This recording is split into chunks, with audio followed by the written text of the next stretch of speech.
Thank you. All performance is from Ibadan Southwest Local Government Tampa.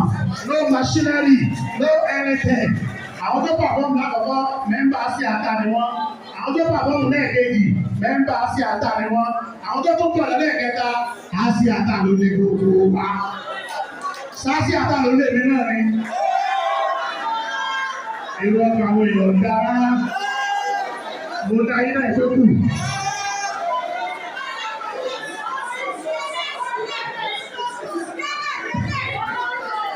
Yes.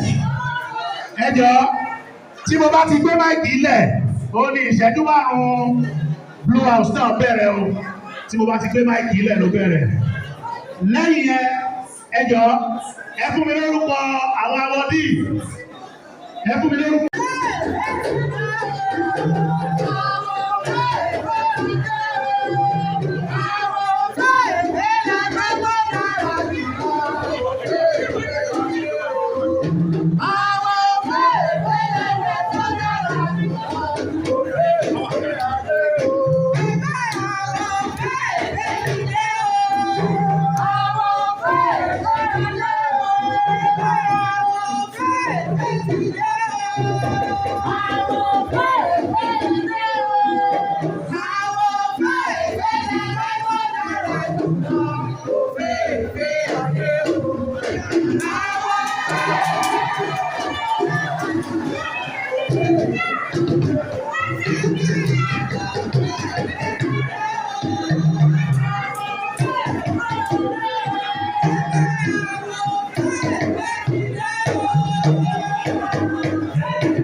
Tampan. Gbogbo ẹ̀dá alààyè. What else? What else? Gbogbo ẹ̀dá alààyè tó jẹ́ onítíátà ń bí. Tó mọ̀ wípé ire ló fẹ́ mú kúrò nídìí tíátà.